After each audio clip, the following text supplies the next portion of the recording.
आप सभी को यीशु मसीह के मधुर और मीठे नाम में जय मसीह की। मैं आप सबका वेलकम करता हूं, आपका स्वागत करता हूं इस वीडियो में। और बहुत ही इम्पोर्टेंट टॉपिक के साथ में आज मैं आपसे बात करने के लिए इस जगह इकट्ठा हुआ हूं। मैं परमेश्वर पिता का धन्यवाद करता हूं कि इतना सुंदर टॉपिक के विषय में परमेश्वर ने मुझे दर्शन दिया और बताया कि इस बात को लोगों तक पहुँचाएँ कि इस संसार में जो घटित होने वाला है उसको पवित्र शास्त्र में पहले से ही बता दिया गया था। जिस प्रकार यशायाह भविष्यवक्ता ने प्रभु यीशु मसीह के बारे में बताया था कि वो काट पे लटकाया जाएगा और वो अपने लोगों के लिए बलिदान किया जाएगा, तो वैसा ही हुआ। हम जिस प्रकार जानते हैं 2018 साल पहले प्रभु यीशु मसीह इस संसार में आए और वो मारे गए, गाड़े गए और तीसरे दिन मुर्दों में से जी उठे और आज परमेश्वर की दाहिनी ओर बैठे हुए हैं। तो उसी प्रकार कुछ ऐसी भविष्यवाणियाँ भी परमेश्वर के दासों ने पहले ही से परमेश्वर की आत्मा के द्वारा जो है इस पुस्तक में जिसे हम पवित्र शास्त्र कहते हैं उसमें लिख दी गई थी। और आज वो सारी प्रॉब्लम्स जो इस संसार में आ रही हैं वो सारी जो है वो पूरी हो रही हैं उस भविष्यवाणी के जरिए। तो परमेश्वर ने बताया था कि कुछ समय बाद ऐसा एक समय आने वाला है जिसके चलते जो है महामारी जो इस संसार में फैलेगी, लोगों को तलवारों से मारा जाएगा, राज्य राज्य पे चढ़ाई करेगा, देश देश पे चढ़ाई करेगा, भूडोल होंगे। बहुत सारी बातों को पवित्र शास्त्र में हमने पढ़ा है। उन्हीं सब बातों को आज मैं इस वीडियो के द्वारा आपको बताना चाहता हूं कि एक बड़ी त्रासदी के रूप में कोरोना बीमारी जो इस संसार में आई है, उस कोरोना के चलते एक छोटा बच्चा, एक घर का बूढ़ा, एक जवान, मतलब हर घर में इस बीमारी से लोग डर रहे हैं और मास्क पहन के घूम रहे हैं, सोशल डिस्टेंसिंग का पालन वो कर रहे हैं, क्वारंटीन हो जा रहे हैं, लॉकडाउन हो जा रहा है। बहुत सारी बातें इस संसार में हो रही हैं और इस लॉकडाउन के चलते हम देख रहे हैं कि बहुत सारे लोग परेशान हैं। और परमेश्वर ने लिखा था कि महंगी भी इस संसार में होगी, तो महंगी भी हो रही है। सब चीज़ महंगाई बढ़ते जा रही है। पेट्रोल के दाम इतने बढ़ गए हैं और दालों के दाम, जितने भी खाद्य सामग्री से लेके हर एक चीज़ें जो हमें हमारी ज़रूरतों के लिए चाहिए, वो सारी आवश्यकताओं को जो है वो और बढ़ाते जा रहा है, उसका दाम को और बढ़ाते जा रहा है। तो मैं परमेश्वर पिता का धन्यवाद करता हूँ कि इन परिस्थितियों में भी परमेश्वर ने हम मसीहों को संभाल के रखा है। और आज का मेरा संदेश हर एक व्यक्ति के लिए है, चाहे वो प्रभु यीशु मसीह को मानता है, चाहे नहीं मानता है, चाहे वो अन्य जाति है, चाहे कोई भी व्यक्ति हो, उन सब के लिए जो है ये वचन है। तो मैं आपको बताना चाहता हूँ कि आज मंदिर, मस्जिद, गुरुद्वारा, चर्च, मतलब तीर्थ स्थल, ऐसा कोई भी जगह नहीं है जहाँ लॉकडाउन नहीं है। तो परमेश्वर ने अपने वचन में कहा था कि तेरी देह पवित्र आत्मा का मंदिर है। छत में वही देह में आज परमेश्वर जो है रहना चाह रहा है। वो मंदिर, मस्जिद, गुरुद्वारा, कहीं पर भी, न चर्च में, कहीं भी परमेश्वर नहीं है और केवल एक मनुष्य के अंदर है। और वो यह चाहता है कि हर एक मनुष्य अपने बुरे कामों से जो है, अपने बुरे कर्मों से और बुरे बातों के द्वारा जो किस जीवन में है, उन सारी चीज़ों को जो है अपने मन से हटाए, पश्चाताप करे, परमेश्वर के पास आए और यीशु मसीह को परमेश्वर जान के अंगीकार करे और बपतिस्मा ले और परमेश्वर के राज्य में सम्मिलित हो जाए। तो इन सारी बातों के द्वारा परमेश्वर बोलता है, बातचीत करता है। और वचन से कुछ ऐसी बातों को मैं आपके सामने में लेकर आया हूँ। तो वचन से ही हम बातें करेंगे कि भजनकार, जब दाऊद का भजन लिखा गया उसी समय से जो है, आज से 2500 साल पहले इस संसार में एक दाऊद नाम का व्यक्ति आया और भजन संहिता में ही उसने बता दिया, जिस प्रकार हम निकाल लेंगे आज के वचन से, कि आज ये महामारियाँ क्यों हैं, किस लिए हैं और इसका निवारण क्या है, आज परमेश्वर क्या चाहता है। तो इन सारी बातों को हम देखने जाएंगे। और सबसे पहले मेरे साथ निकालेंगे भजन संहिता उसके 106 अध्याय उसके 29 पद को हम पढ़ेंगे।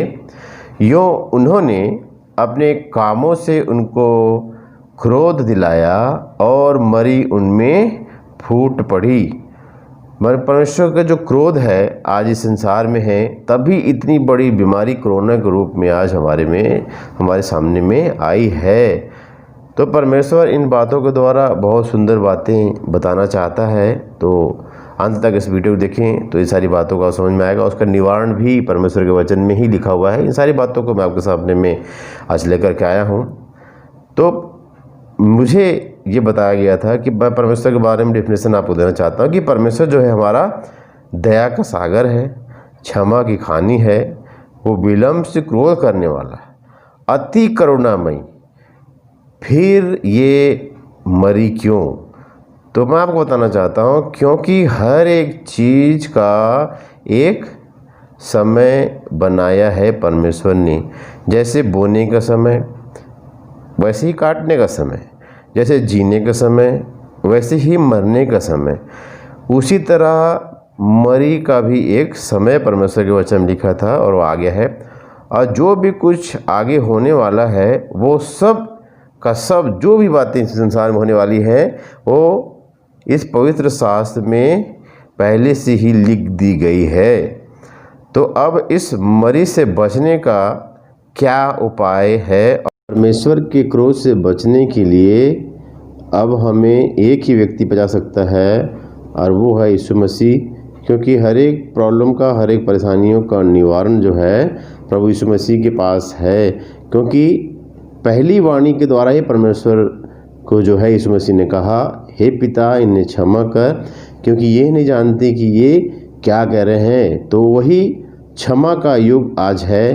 परमेश्वर ज़रूर क्रोध कर रहा है, लेकिन इस मरी के द्वारा परमेश्वर हमें बता रहा है, चिता रहा है कि आज हम जो है सचेत हो जाएं। तो अब हम जानेंगे कि परमेश्वर को आगे क्या चाहिए और परमेश्वर का क्रोध कैसे ठंडा होगा। तो मेरे साथ निकालेंगे निर्गमन की पुस्तक 5 अध्याय उसका 3 पद। उसमें इस प्रकार लिखा है, उन्होंने कहा, इब्रियों के परमेश्वर ने हमसे भेंट की है, इसलिए हमें जंगल में 3 दिन के मार्ग पर जाने दे कि अपने परमेश्वर यहोवा के लिए बलिदान करें। ऐसा न हो कि वह हम में मरी फैलाए या तलवार चलाए। तो आज परमेश्वर का क्रोध अगर हमें शांत करना है तो परमेश्वर को जो है बलिदान करें। ऐसा न हो कि वह हमें मरी फैलाए या तलवार चलाए। तो परमेश्वर को हमें बलिदान करना है। और वो क्या चीज़ है जो परमेश्वर को हमें बलिदान करना है, वो भी बात जो है इस पवित्र शास्त्र में लिख दी गई है। तो मैं परमेश्वर पिता का धन्यवाद करता हूँ कि पवित्र शास्त्र हमें दिया गया है और उसके जरिए हम जान सकते हैं कि परमेश्वर को क्या बलिदान चढ़ाएं और परमेश्वर को कैसे अब जो है क्रोध को ठंडा करें। और परमेश्वर यहोवा को बलिदान ना करने के कारण ही जो है आज परमेश्वर की ये जो मरी फैल रही है। तो आइए जानने की कोशिश करेंगे कि पवित्र शास्त्र के द्वारा कि क्या बलिदान जो है परमेश्वर को भाएगा, जिससे परमेश्वर का क्रोध जो है शांत हो सकेगा। तो हम पवित्र शास्त्र की पुस्तक से निकालेंगे लूका रचित सुसमाचार उसके 11 पद, उसके 11 का 41 पद में पढ़ेंगे हम।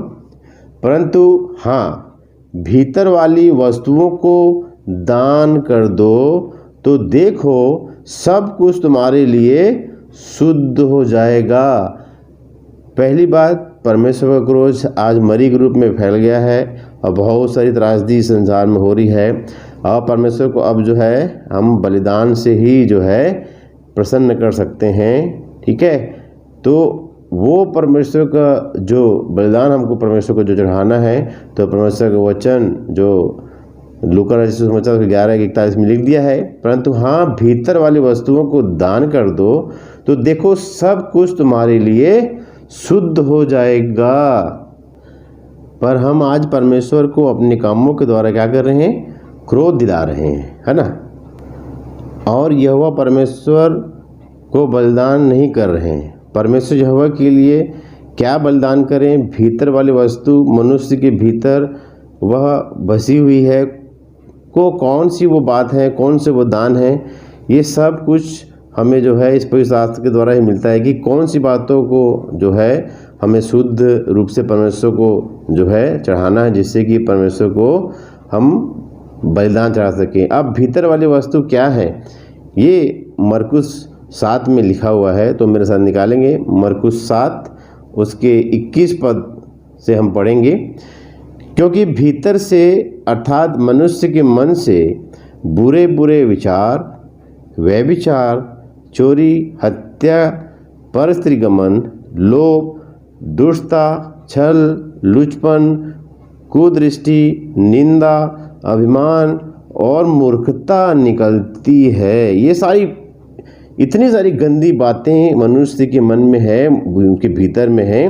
तो परमेश्वर के क्या वचन के कहता है, लूका रचित सुसमाचार उसके 11 के 41 में, परंतु हाँ भीतर वाली वस्तुओं को दान कर दो तो देखो सब कुछ तुम्हारे लिए शुद्ध हो जाएगा।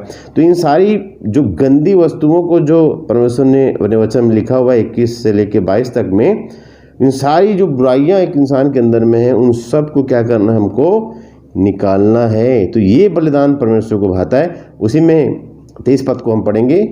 ये सब बुरी बातें भीतर ही से निकलती हैं और मनुष्य को अशुद्ध करती हैं। देखिए ये सब को क्या करना है, हमको दान कर देना है। तो परमेश्वर बोल रहा है ये सारी चीज़ों को हमको परमेश्वर को चढ़ा देना है। परमेश्वर ये सारी चीज़ें, ये बुराई मेरे अंदर में है, इन सारी चीज़ों को आप रख लीजिए और मेरे अंदर में आपकी जो पवित्रता है उसको दे दीजिए। तो मैं परमेश्वर को धन्यवाद करता हूँ। सुंदर वचन के द्वारा परमेश्वर बोलता है और आगे परमेश्वर का वचन बोलना चाहता है।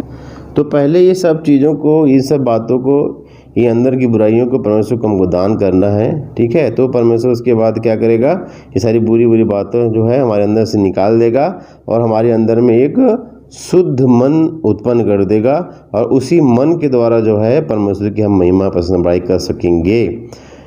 तो उसके बाद अब ये सब चीज़ें, ये तो दान हो गया, परमेश्वर को क्या दान करना है। अब इसके बाद हमें जानना है कि अब क्या दान करें।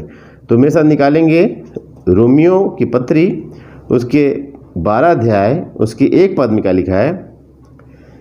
इसलिए हे भाइयों, मैं तुमसे परमेश्वर की दया स्मरण दिलाकर विनती करता हूँ कि अपने शरीरों को जीवित और पवित्र और परमेश्वर को भावता हुआ बलिदान करके चढ़ाओ, यही तुम्हारी आत्मिक सेवा है। देखिए, अब मरी तो हमारे कामों से फैल गई, क्रोध दिलाया परमेश्वर ने, उसे फैल गई। हमने परमेश्वर के लिए बलिदान नहीं किया, इसलिए मरी फैल गई है ना। हमने परमेश्वर के लिए बुराई को बलिदान नहीं किया, इसलिए मरी फैल गई है, ठीक है। तो ये सारी बातें हमारे अंदर में थी। तो अब हमको क्या करना है, मैं आपको बताना चाहता हूँ। आत्मा, प्राण, देहों को जीवित करके बलिदान करके चढ़ा देना है। ये काम कर दिया तो मरी थम जाएगी, नहीं तो मरी जो है नहीं थमेगी, नहीं तो फिर क्या होगा, ये बढ़ती जाएगी। तो आज इंसान वैक्सीन नहीं बना पा रहा है, देख रहे हैं, आज वैक्सीन नहीं बना पा रहा है। पूरे वर्ल्ड जो है वैज्ञानिक लोग भिड़े हुए हैं, कोई भी वैक्सीन अभी तक नहीं बना पाए। और मैं न्यूज़ पे सुन रहा हूँ, कभी कोई बोलता है 150 लोग ठीक कर रहे हैं, ये एक्सपेरिमेंट कर रहे हैं उसका, लेकिन कुछ भी ऐसा नहीं हो रहा है। 4-5 महीनों से जो है ये सारी बातों को ही हम सुन रहे हैं। और अगर हम देखेंगे तो करीब अक्टूबर से नवंबर से जो है ये बातें सारी चल रही हैं और कुछ समय तक गुप्त में रखा गया था इस चीज़ को चीन के द्वारा। और आज 4 से 5 महीने से जो है हम लॉकडाउन से और ये सारी बातों से जो भिड़े हुए हैं और जो भोग रहे हैं इन सारी बातों को। तो यदि हम अपनी बुराई को परमेश्वर को दान नहीं करेंगे, तो यीशु मसीह को दान अगर नहीं करेंगे तो परमेश्वर का क्रोध जो है, परमेश्वर का क्रोध जो है भड़कता ही जाएगा, ठीक है। तो और क्या करना है अपने को, अपने शरीरों को जीवित और पवित्र और बलिदान करके क्या करना, हमको चढ़ा देना है। तो ये सारी बातों को परमेश्वर क्या करेगा, रोक देगा। तो फिर मरी थम जाएगी। अभी थमने के लिए कुछ भी चढ़ाओ, चाहे जो भी चढ़ा लो, चाहे सोना चांदी कुछ भी बातें इस संसार में कर लो, लेकिन जब तक इन सारी बातों को हमारे जो परमेश्वर ने वचन के द्वारा बता दिया है कि मरी किस प्रकार थमेगी, अगर ये सारी बातें अगर हमारे जीवन से नहीं होगी तो मरी जो है नहीं थमने पाएगी और परमेश्वर का क्रोध भड़का ही रहेगा। और अगर ये सारे काम हम अगर कर दिए तो परमेश्वर जो है फिर हम निकालेंगे रोमियो की पत्री 12:2 में क्या लिखा है, 12:2 में। अब ये सारी हो गया परमेश्वर का क्रोध जो आज संसार में भड़का हुआ है, तो परमेश्वर कहता है बलिदान चढ़ाओ। और मैंने आपको बताया कि क्या क्या बलिदान चढ़ाना है, अपनी सारी बातों को, जो बुराइयों को जो है हमारे अंदर में, उन सारी बुराइयों को जो है हमें परमेश्वर को दान दे देना है परमेश्वर को। और परमेश्वर जो है हमारे जीवन से फिर ये सारी मरी जो आगे फैलने वाली है इससे दूर कर देगा।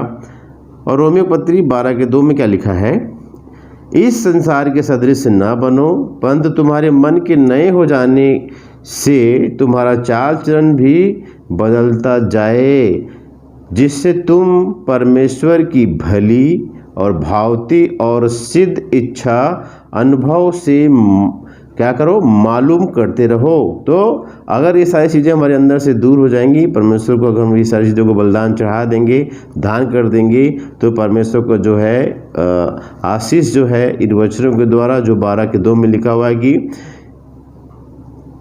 इस संसार के सदृश ना बनो। तो हमें अब इस संसार के सदृश नहीं बनना है। जो बुराई संसार में उन सारी बुराइयों को परमेश्वर को दान कर देना है, परंतु तुम्हारे मन के नए हो जाने से तुम्हारा चाल चलन भी बदल जाए। अब हमारे मन में इन सारी बुराइयों से तो हम दूर हो चुके हैं, अब हमारा मन नया हो गया है। और परमेश्वर को क्या करना है, परमेश्वर के जो है चाल चलन भी बदलता जाए, बोला परमेश्वर वचन में। तो हमारा अब चाल चलन भी बदलता जाना चाहिए। अगर हम क्रोध कर रहे हैं तो हमको उसमें शांति होनी चाहिए। जितने भी नेगेटिव बातें उसमें जस्ट उल्टा हो जाना चाहिए। अगर हमारे अंदर व्यभिचार है तो उसमें अंदर में प्रेम आ जाना चाहिए। उसके बाद में अगर हम किसी से बैर करते हैं तो उसके लिए भी हमें प्रेम आ जाना चाहिए। तो जितनी भी गंदी बातें जो वचन में लिखी हुई है, जो मैंने आपको पढ़ाया है कि क्या क्या लिखा हुआ है इन सारी बातों को, कि परमेश्वर क्या चाहता है। मरकुस सुसमाचार उसके 7 से 21 लेके 22 तक में जो जो बुरी बातें हैं उन सारी बातों को अपने अंदर से जो है परमेश्वर कहता है तुम बदलते जाओ, ताकि तुम्हारा चाल चलन जो है बदलता जाए, जिससे तुम परमेश्वर की भली, क्योंकि परमेश्वर हमारा भला है और सारी भली चीज़ों को ही परमेश्वर देता है। भावती परमेश्वर को झुकाता है उन सारी चीज़ों को। और सिद्ध, परमेश्वर सिद्ध है और हमें भी सिद्ध करना चाहता है। परमेश्वर की सिद्ध की इच्छा अनुभव से मालूम कर सको। जब हमारा मन चंगा हो जाएगा, जब हमारे अंतरात्मा अच्छी हो जाएगी, परमेश्वर चलने लग जाएगी, पवित्र आत्मा की बातें मानने लग जाएगी, तो परमेश्वर कहता है कि हम अपने अनुभव से परमेश्वर की जो बातें हैं, उसकी इच्छा है, उसको भी हम मालूम कर सकते हैं कि परमेश्वर हमारे जीवन में क्या चाहता है। ठीक है, तो परमेश्वर की बड़ाई करें, उसकी प्रशंसा करें। अब परमेश्वर को हमें क्या करना है, बुराई दान कर देना है और आत्मा देह प्राण जो है उसको दान कर देना है।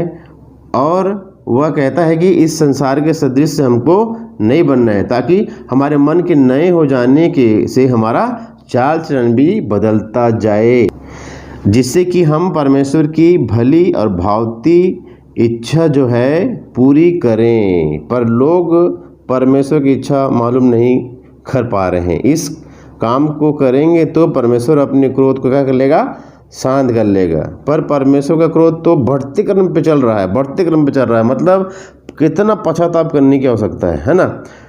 तो जो चीज़ परमेश्वर को क्रोध दिलाता है और उसके क्रोध को जो है शांत करेगा, और जो चीज़ उसको क्रोध दिलाता है, इन सारी चीज़ों को हमें जानना है।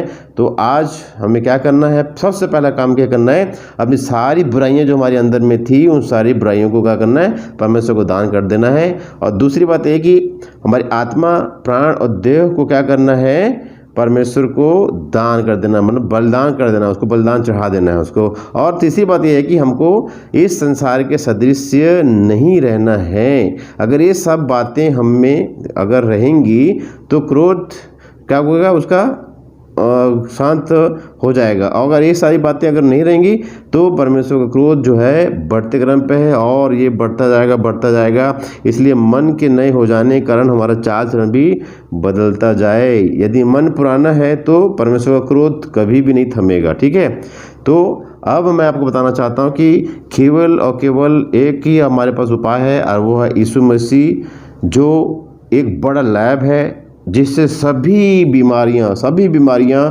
जो है इलाज उसका इलाज से ठीक हो जाती हैं, वो भी मुफ्त इलाज करता है प्रभु का जो लैब है। और प्रभु के नाम से आज हम देख रहे हैं कि कैसे बड़ी बड़ी बीमारियां जो ठीक हो रही हैं, मुर्दे चंगे हो रहे हैं, मतलब जिंदा हो रहे हैं। और कई बीमारी जैसे रसोलियाँ गायब हो जा रही हैं, अगर किसी के है पथरी का प्रॉब्लम ठीक हो जा रहा है, मतलब बहुत सारे चमत्कार परमेश्वर कर रहा है। तो प्रभु यीशु मसीह के नाम से क्या हो रहा है, बहुत सारे उसका लैब खुला है। और आइए उसके लैब में आप घुस जाएं, और जो भी आपके अंदर में जो भी स्क्रू ढीला है, चाहे कोई भी बीमारी है, परमेश्वर यीशु मसीह से मांगें और परमेश्वर मसीह जो है करेगा। और अगर इस संसार में अगर आप इलाज कराना चाहते हैं उस लैब में, तो कोई 50,000 लेगा, कोई 5,000 तक भी 5 लाख तक भी ले लेता है, कोई 5 करोड़ तक भी लेता है। कई ऐसी बीमारियों के बारे में लोग बता देते हैं। आज लूट खसोट इस दुनिया में मची हुई है, इसलिए दुनिया के सभी लोगों के लिए ये संदेश है कि मन फिराएं सभी कार्यों से परमेश्वर की। आज जो ये बातें मानो, परमेश्वर का क्रोध जो कोरोना के रूप में आया है वो थम जाएगा। इस सारी बातों के द्वारा परमेश्वर बताना चाह रहा है कि सब कुछ अपना, जितनी भी आपके अंदर में बुराइयां हैं, दुष्टता है, जो भी बात है आपके अंदर में, उन सारी बातों को परमेश्वर को दान कर दो और परमेश्वर को बलिदान कर दो और परमेश्वर की भली भावती इच्छा को पूरी रीति समझ सको, ताकि तुम्हारा चाल चलन परमेश्वर की योग्य हो। क्योंकि हमारा परमेश्वर पवित्र है और वो पवित्र लोगों को खोज रहा है, और परमेश्वर जो है उन्हें जहाँ से लेके आया वहाँ ले जाने के लिए तैयार है।